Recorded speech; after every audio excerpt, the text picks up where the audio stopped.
Welcome to the Pencil Bob channel. I hope you enjoy my stories. Please like and subscribe, and hit that notification icon so you never miss out. Now on with the stories.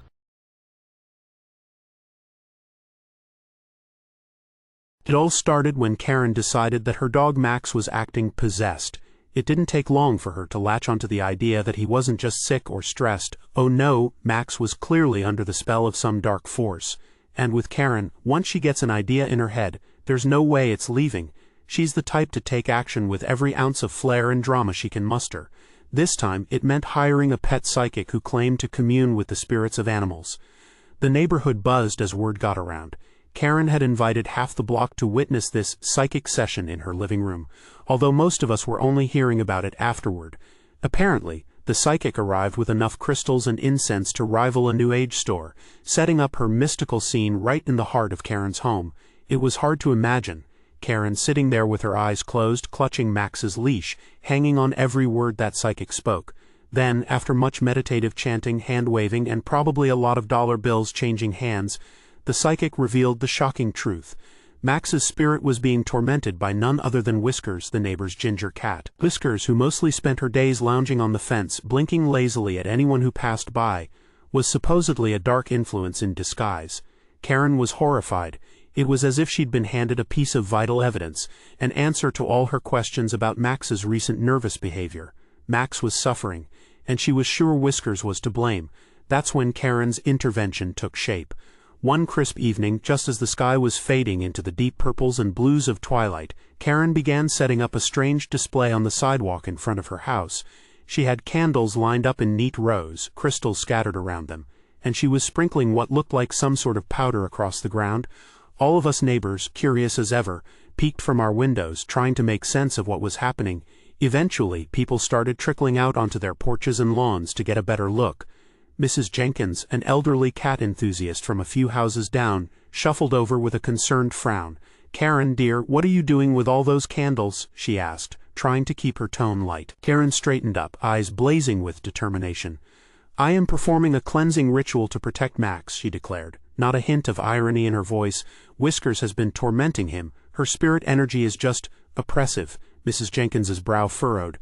"I'm not sure that Whiskers knows anything about oppressive energies. She's really just a sweet old cat." But Karen waved a dismissive hand in the air, unfazed. "You don't understand, Mrs. Jenkins. Max has been trembling every time he sees her. He's been hiding under the couch, barking at nothing. This is serious." By now, half the neighborhood had gathered to watch. People were muttering to each other, exchanging amused or baffled glances. And then there was Tom, our neighborhood prankster, who couldn't resist a good laugh when it came to Karen's theatrics. He approached with a grin plastered on his face, hands shoved deep into his pockets. "So, Karen," he called out loud enough for everyone to hear, "what's next? You going to call in an exorcist for Whiskers?" Karen glared at him, clearly not in the mood for jokes. "This is a serious matter, Tom. Max is suffering. I can't let this go on." Tom chuckled and shrugged. "All I see is a cat who likes sunbathing and minding her own business." Ignoring him, Karen clasped her hands and closed her eyes, beginning to chant in what sounded like a made-up language. She lifted her hands, palms up, as if summoning some invisible force to drive Whiskers' spirit away from her poor, tormented dog. A few people around me stifled laughter, while others watched with a mix of fascination and disbelief. As Karen chanted louder, she started sharing stories of Max's haunting. She described how he would shake whenever he caught a glimpse of Whiskers through the window, how he barked at shadows, and how he seemed to grow anxious whenever Whiskers was around. Her audience seemed to shift, some nodding along sympathetically, while others exchanged incredulous looks. Mrs. Peterson, a woman known for her love of drama, piped up with a story about her own dog who once barked at a raccoon and didn't calm down for days. This seemed to only embolden Karen. "You see, it's not just me. Animals have senses that we can't understand. They pick up on energies." She was practically shouting now, holding her hands in the air like a prophet. But Tom wasn't done. He decided to up the ante, making a beeline toward Whiskers, who was perched on a nearby fence, casually licking her paw. With a theatrical flourish, he held out a handful of treats and started coaxing her down. "Come on, Whiskers," he called. "Karen thinks you're some kind of evil spirit. Let's show her how tormented you really are." Whiskers blinked slowly, clearly unbothered, and hopped down gracefully, padding over to Tom, who crouched down to offer her treats. The sight of Whiskers calmly munching on kibble was enough to push Karen over the edge. "Tom, stop feeding her." Karen snapped, voice rising. "You're only making it worse," Tom grinned, scratching Whiskers behind the ears. "Oh yeah, I'm sure she's plotting Max's doom right now," he laughed, casting a mischievous look toward Karen. But Karen was having none of it. She pointed a trembling finger at Whiskers, practically quivering with fury. "You're letting her energy run wild, you're enabling her." The whole situation was spiraling into absurdity. On one side, Karen stood with her candles and crystals, staring daggers at Tom and Whiskers. On the other, Tom just laughed, feeding Whiskers another treat, egging Karen on in that way he knew would drive her up the wall. Finally, Karen stomped her foot, announcing to everyone within earshot, "If this cat doesn't leave the neighborhood, I'm going to take action. Mark my words." A murmur went through the crowd. Karen, in her frustration, proposed something completely unexpected: a neighborhood committee dedicated to monitoring pets and their interactions. She seemed to believe this would somehow solve her problem with Whiskers. "Imagine a group dedicated to keeping animals safe, ensuring no one suffers like Max," she said, trying to rally the crowd. A few heads nodded cautiously, perhaps out of curiosity more than genuine support. But most of us knew this was simply Karen's latest scheme. It was no secret she'd tried to start various committees in the past, each more outrageous than the last. There was the Lawn Aesthetic Committee that almost happened last year, where she wanted to regulate lawn decorations, and the Neighborhood Noise Control she'd pitched 2 summers ago, which everyone conveniently ignored. The spectacle continued well into the evening, the flickering candles casting eerie shadows across the street, as Karen attempted to convince everyone of Whiskers' malevolent influence. She must have spent hours repeating her tale, only growing more fervent each time. Whiskers, meanwhile, had long since finished her treats and wandered off, likely bored with the whole affair. Eventually, the crowd began to thin out. Some neighbors drifted back into their homes, chuckling under their breaths, while others just shook their heads as they walked away. Karen, standing there with her half-melted candles and scattered crystals, watched them go, her frustration and disbelief written all over her face. She kept muttering to herself, as if trying to reassure herself that she was in the right, that everyone else just didn't understand. I lingered a moment longer, watching Karen standing alone, clutching Max's leash, her shoulders squared as though preparing for her next move. It was almost as if she believed this was just the beginning of her crusade against Whiskers, and that somehow, with enough determination, she'd be able to rid the neighborhood of her tormentor. The next day, I overheard Karen talking to Mrs. Jenkins about a second round of the ritual. She was already planning another evening intervention, convinced that this time things would go her way. I couldn't help but shake my head, half amused and half exasperated. In our neighborhood, Karen always found a way to keep us guessing, and maybe that's just what made life here a little more interesting. If you like our stories, then please like and subscribe and comment, and remember to hit that bell icon so you never miss out. We have new stories almost every day. It started like any other day at the store. I was in aisle 5, trying to decide between 2 brands of pasta, when a loud voice carried over the grocery store hum. At first, I figured it was just some parent yelling after their kid, but as it grew louder, it became clear that this was something else entirely. I couldn't help but peek around the aisle.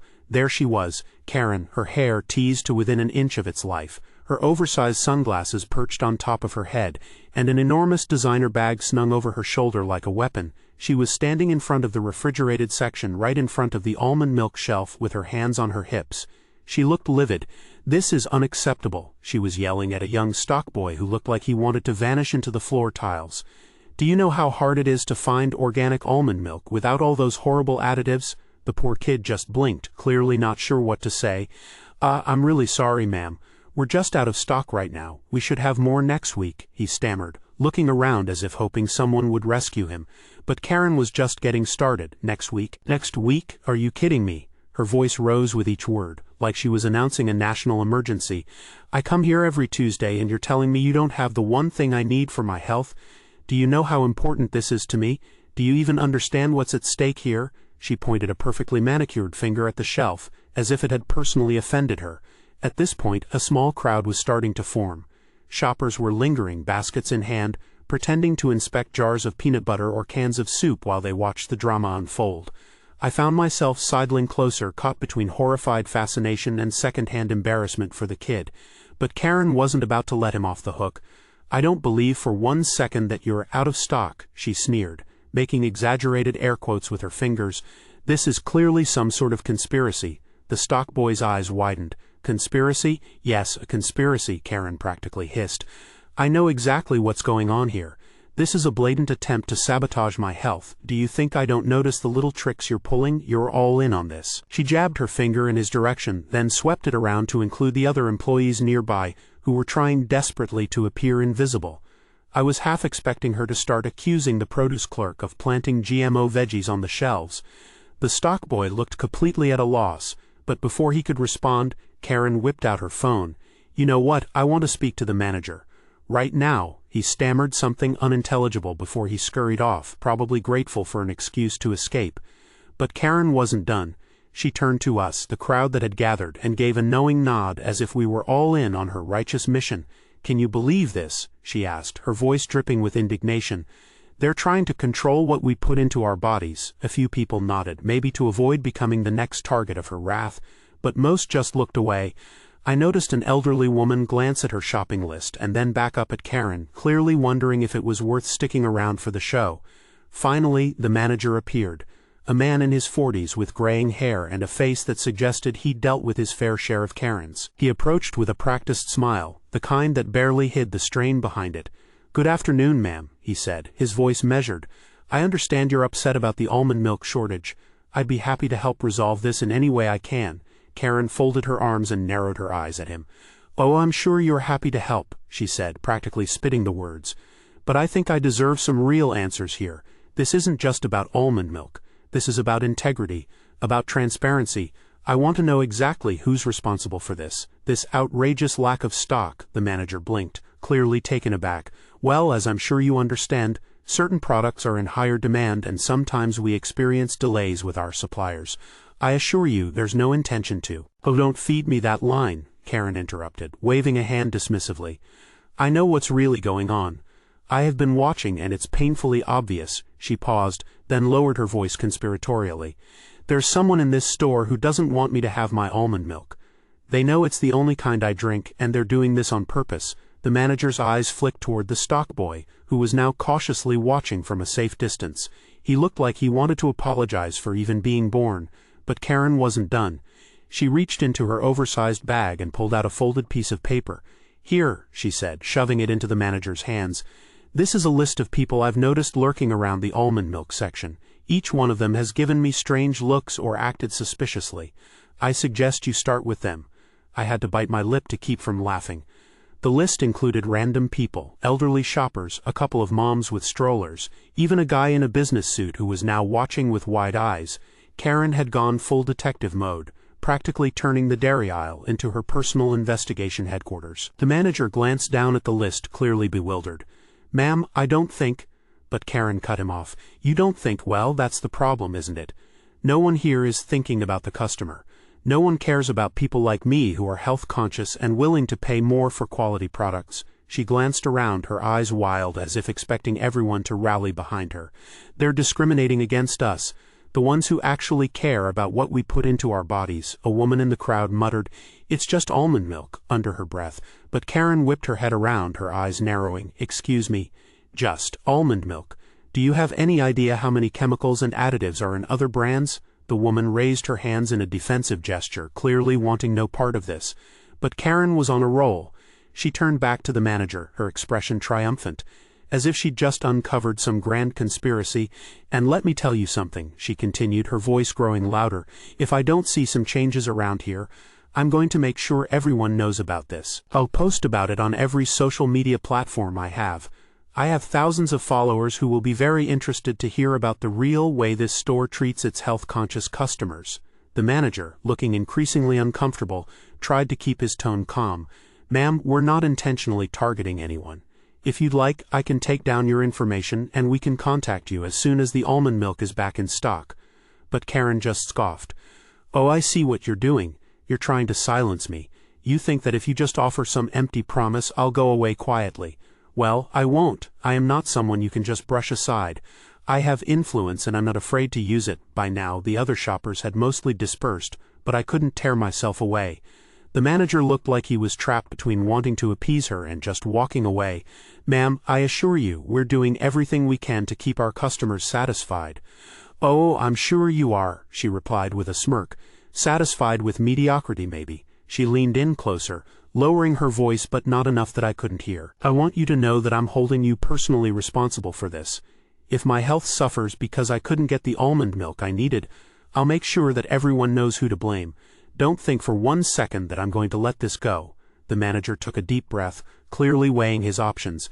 "Ma'am, I really don't think there's anything more I can do for you right now. We'll notify you when the almond milk is back in stock as promised." Karen's face twisted in irritation, but she seemed to realize she'd hit a wall. She took a step back, clutching her bag with a dramatic sigh, then looked around one last time at the remaining bystanders. "This isn't over," she declared. "Mark my words. I'll be back and I'll be watching. If I see even the slightest hint of more shortages, there will be consequences. Trust me." With that, she spun on her heel and stormed off, her shoes clicking sharply against the linoleum as she made her grand exit.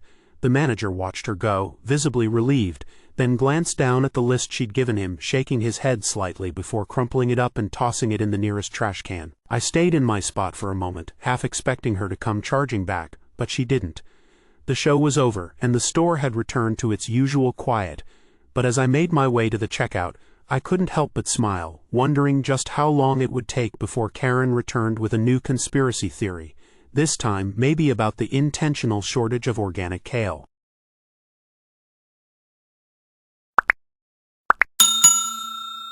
I would like to thank you for watching the video to the end.